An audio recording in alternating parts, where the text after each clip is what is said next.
Frontera Norte, la problemática socioeconómica. Se aprecia que los estados de la frontera norte de México han tenido un mayor dinamismo relativo en el crecimiento. De esta manera, mientras que la economía de México en su conjunto creció a una tasa promedio de 2.9% en el periodo de 1993-2006, la región que comprende todos los estados de la frontera norte creció a una tasa de 4.1%, destacándose por su rápido crecimiento los estados de Baja California, Chihuahua y Nuevo León. Cabe destacar que la región de la frontera norte se convirtió en un polo de atracción para la inversión extranjera directa, en especial de la inversión proveniente de Estados Unidos. El crecimiento de los flujos de la inversión extranjera directa en México entre 1994 y 2007 fue de 5.9%. No obstante, el promedio de crecimiento de la captación de inversión extranjera directa en algunos estados de la región de la frontera norte es superior o la captado a nivel nacional. Así, estados como Chihuahua, Baja California, Nuevo León y Sonora tuvieron tasas de crecimiento promedio en el periodo mucho más aceleradas que el total nacional. Las altas tasas de crecimiento fueron consecuencia de la entrada masiva de inversiones orientadas a la industria maquiladora de exportación. Por su parte, el estado de Nuevo León también recibió inversiones en el área de maquiladoras y en las manufacturas de exportación no incorporadas al régimen de maquila. Se destaca que, en particular, la inversión extranjera directa, que se localizó en la frontera norte, se relacionó con inversiones en plantas maquiladoras de poca intensidad de capital para aprovechar ventajas de costos salariales y proximidad geográfica. Empleo.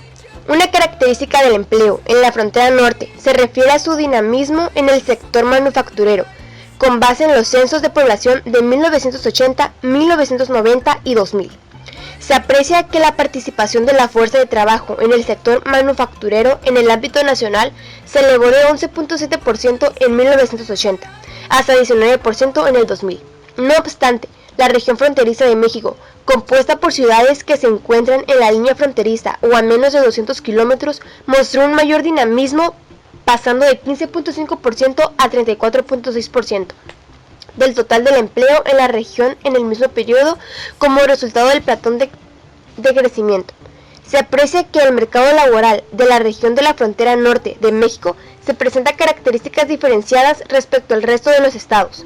En primer término, se aprecia que la estructura de ocupación en los estados de la frontera norte se relaciona con la estrategia de promoción de las exportaciones manufactureras, ya que los índices de localización del empleo ocupado en el sector secundario son superiores a los del resto de los estados. La franja fronteriza contiene cerca de 10% de la población mexicana y produce un poco más del 20% del Producto Interno Bruto. Representa una de las principales bastiones para la generación de empleo en el país. Esto explica parte de la enorme migración que se da desde otras regiones del país. Causas y consecuencias de la migración en el mundo y en México. Miles de personas salen de sus países para buscar una mejor vida, para escapar de la guerra y del crimen organizado. Hay quien se va de su ciudad o pueblo porque los desastres naturales acabaron con el lugar. ¿Conoces alguna persona que haya migrado? La mayoría de los mexicanos tenemos familiares en Estados Unidos, familiares que no pueden regresar a su país porque carecen de papeles, y si dejan Estados Unidos difícilmente entrarán de nuevo. ¿Por qué hay migración? ¿Qué pasa con los migrantes? ¿Qué pasa con el país que dejan? ¿Qué pasa con el país que los recibe? En este video vamos a ver las causas y consecuencias de la migración en el mundo y en México. De acuerdo a un reporte de la Organización Internacional para las Migraciones, en el 2013 la cantidad de migrantes en el mundo fue de 232 millones de personas. La migración ya no se da solamente de países pobres a países ricos. Ahora hay migraciones de países ricos a países ricos, de países ricos a países pobres y de países pobres a países pobres. La decisión de emigrar suele tener los siguientes motivos. Factores económicos. Por ejemplo, la búsqueda de una mejor oportunidad de trabajo y salario. Gobernabilidad. El mal gobierno, la corrupción y la carencia de servicios promueven la migración internacional. Los desequilibrios demográficos. Muchos países industrializados tienen bajos índices de natalidad, lo que origina una mayor población adulta que requiere de jóvenes para la realización de trabajos cotidianos. Conflictos. Las guerras, los desastres naturales, el crimen organizado y el terrorismo son factores para cambiar de residencia. Y las familias divididas. Cuando un familiar se establece en el extranjero, busca facilitar la migración de sus seres queridos para estar juntos nuevamente. Los principales corredores de migración son: de norte a norte, es la migración entre países ricos, por ejemplo de Alemania a Estados Unidos. De sur a sur, esta sería la migración entre países pobres, por ejemplo de Afganistán a Pakistán. De sur a norte, es la migración de un país pobre a un país rico, por ejemplo de México a Estados Unidos. Y la migración de norte a sur, que es ir de un país rico a un país pobre, por ejemplo de Portugal a Brasil. El principal destino de los migrantes es Estados Unidos. La mayoría son hombres, pero hay una creciente tendencia entre los jubilados de países ricos de migrar hacia países pobres en donde vivirán mejor con su pensión. La mayoría de los migrantes son trabajadores poco calificados. En el 2010 se enviaron remesas de Estados Unidos de América a México de 22.000 millones de dólares estadounidenses.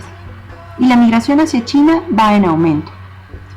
Los principales flujos migratorios en el mundo son México-Estados Unidos. La frontera entre estos dos países no es cruzada solamente por mexicanos, también por personas de países centroamericanos que buscan mejorar su calidad de vida en el país del norte. Europa a países vecinos. La violencia, el terrorismo y las guerras religiosas son la principal causa por la que se busca entrar a Europa de manera ilegal. Medio Oriente y norte de África. La guerra ha provocado que inmigrantes busquen refugio lejos de la zona de conflicto. Las causas de la migración suelen ser persecuciones políticas, búsqueda de mayores oportunidades culturales, búsqueda de mayores oportunidades económicas, vínculos familiares, deseos de reunirse con la familia que está en el extranjero, guerras, terrorismo, terremotos, inundaciones y sequías. Algunas de las consecuencias de la migración son: para el país de migración, menos población, disminución de la presión sobre los recursos disponibles, inversión de las remesas de dinero enviadas, menos desempleo, envejecimiento de la población, disminución de los ingresos públicos, familias separadas y fuga de cerebros.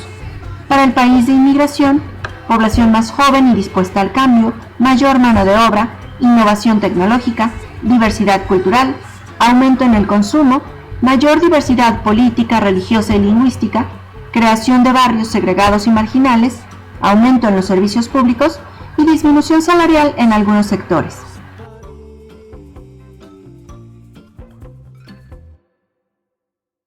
Cuando hablamos nosotros de que a los campesinos, los pequeños y medianos ganaderos hay que darle oportunidades, hay que generarles las condiciones para que desarrollen su actividad como corresponde, que les permita crecer en el ámbito productivo y por lo tanto crecer en sus condiciones de calidad de vida, se justifican y se explican por obras como esta la que se ha planteado aquí en el sector del Palena Norte. Aquí las mujeres, los horticultores, los campesinos tienen que andar, ¿no es cierto?, con pinchero, cruzar el río en bote, o sea, son condiciones extremadamente rigurosas para ellos y por lo tanto estas obras son las que le dan sentido. Yo quiero destacar aquí el trabajo de Claudio Gallardo, como además de concejal, hijo también de familias de este mismo sector, porque realmente son estas obras las que le dan sentido al trabajo que hacemos. Y estamos aquí porque en terreno es cuando se ven los reales problemas que tienen las comunidades. Yo creo que Claudio es un tremendo avance, un gran objetivo, una gran meta, que este camino se vaya consolidando también. Sí, por supuesto. Nosotros felices con el avance que hemos tenido en 2 años. Ahora esperamos que no pare y continúe creciendo para que nadie pierda la esperanza. Bueno, Claudio Gallardo es concejal de la zona, conoce el tema, ¿no es cierto?, sobremanera, y Néstor, que hemos estado trabajando en este tema, tenemos unas grandes tareas de ponerle también presión para que esto sigan avanzando, como se señala. Ayer tuvimos una reunión con el Ceremi y señalaba algunas luces positivas también. Sí, sin duda. Bueno, yo creo que aquí lo importante es estar pendiente de lo que son los avances, las necesidades reales que tiene hoy día la comunidad y toda la región de Aysén, y desde el punto de vista básicamente suyo, avanzar, ¿cierto?, y nosotros apoyando lo que es la fiscalización y en las necesidades ponerlas sobre la mesa para que se cumplan prontamente. Bueno, son los sueños de la gente, que en definitiva es lo que nos permiten que la comunidad viva también y tenga la oportunidad, que no vengan otros a comprar los terrenos, a desarrollar sus iniciativas y terminar la gente que ha vivido toda su vida esperando una oportunidad.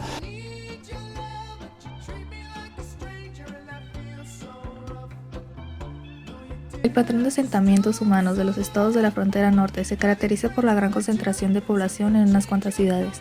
y por la dispersión de comunidades rurales donde viven un número muy limitado de personas. En las últimas décadas, la región ha experimentado un crecimiento urbano acelerado. En el año de 1970, en las principales ciudades fronterizas se alojaba una población de 2 millones de habitantes. 20 años después, esta población superaba los 3,5 millones, y en el año 2000 rebasaba los 5 millones, creciendo al 200% de periodo de 30 años. De acuerdo con la información del Censo General de Población y Vivienda 2000, en los 80 municipios de la franja fronteriza, 3 de cada 4 personas vivían en localidades de 100.000 habitantes y más. En cambio, solo el 11% de la población habitaba en localidades menores de 5.000 personas. Sin embargo, se presentaba una gran dispersión debido a que casi 9 de cada 10 habitantes eran menores de los 50 habitantes. Otro factor del crecimiento urbano es la atracción de industria maquiladora asentada en las ciudades mexicanas fronterizas. Esta situación provoca falta de arraigo en la población flotante de las ciudades, asentamientos irregulares precarios y zonas de alto riesgo, deficiencia de servicios de infraestructura básica, desorden urbano, deterioro de la imagen urbana y contaminación ambiental. El crecimiento vertiginoso de las principales ciudades fronterizas se encuentra denominado por un importante número de asentamientos que, sin querer ser planificados, surgen de la forma dispersa, implicando altos costos en la dotación de servicios básicos de infraestructura y equipamiento.